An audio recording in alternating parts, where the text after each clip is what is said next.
Hi, I'm Kim, and I'm a homeschool mom of 4 kids, ranging in the ages from 4 all the way up to 10, grades preschool up to 4th grade this year.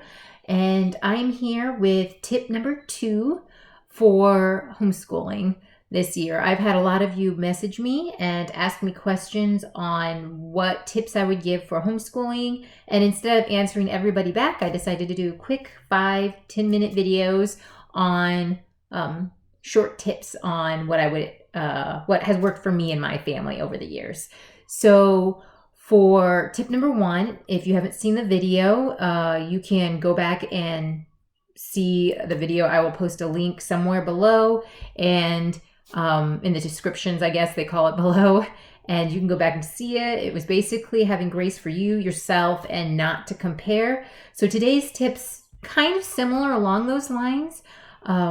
It is on homeschool rooms, same kind of idea of not comparing.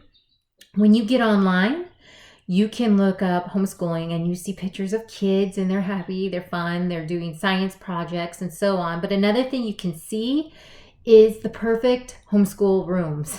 You see these gorgeous homeschool rooms with the bookshelves and this shabby chic look, and each kid has their own little desk and their own little chair in their own little cubby hole, and it can make you pretty jealous. I would love to have something like that. Unfortunately, we do not have the space. I live in a 1,400 square foot home. We do not have an extra room for just homeschooling. To be honest, I would love that. But even if we had an extra room, I think I would feel personally like I was trapped and we would have to keep and stay in that room until everything is finished. So, and also if we had an extra room, I would totally use it for like a craft room for my little Etsy business I have. And my husband would completely use it for his music. He loves playing drums and the marimba. So we would have other uses for it. But like I said, we do not have that extra room. We live in a 1,400 square foot house. And so this is our homeschool room. This table here is where we do most of our homeschooling, as well as eating breakfast, lunch, and dinner there. We do homeschool outside sometimes. I do read and homeschool to the kids in the front room as well.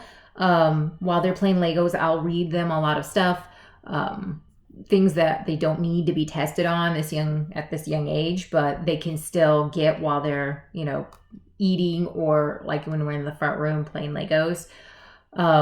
But for the most part, most of our homeschooling is done on this table for writing, etc.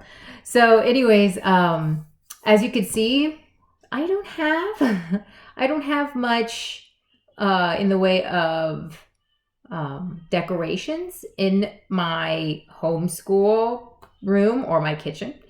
What we use for our decorations throughout the week is pretty much what they get done through the week I hang up. And if you see, I have a couple things hanging up there on my dry erase board back here. I also have things hanging up on my fridge, and I have things pinned. I have a pinned area on this side of my house. But anyways, that I pin things up. And when things start to get full, I take those papers down and I put them each in their file folders, which that will be a video I will do sometime in the future on those file folders.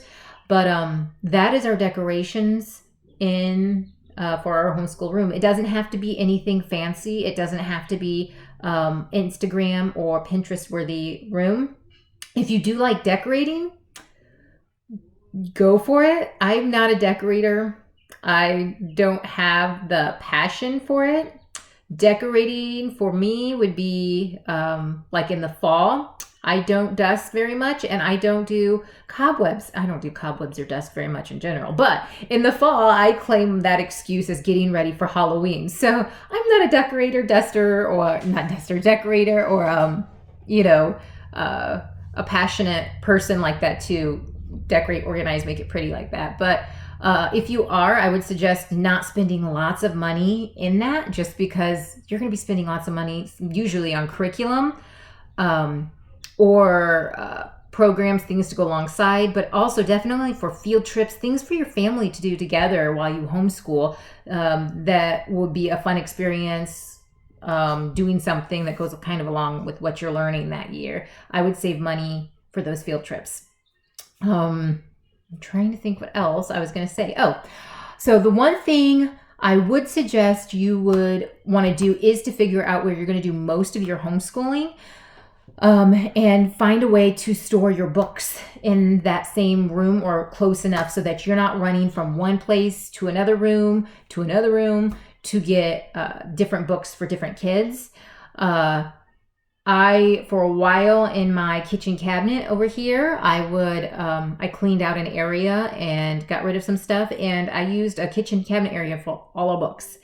Before that, I also had a large cabinet that we kept kind of in the entryway of our kitchen area, and I would put all the books on the top that we would use regularly throughout the week, and everything below, things that we would use eventually but aren't getting to yet. This year, however, my mom got me one of those nifty carts, which I didn't set up for the video, but I'll show you in the future probably on how I organize it. But I got one of those nifty carts that you can get from Walmart. And there's so many different places you can get these carts, but you probably already know what I'm talking about. It is a cart system that has a whole bunch of little drawers on one side and then like 5 bigger drawers on the other side. And then on the top, there's like a shelf for you to put your books. And it's a roll cart. So I put all of the books we're going to use on the top shelf for what we're going to use most days, what we use. And then usually that's like history, health, stuff like that. And then each kid on the right-hand side has their own little drawer that they store their math in, their English, and so on, so that I can be like, hey, go get your math, and they can go pull out the drawer and grab it.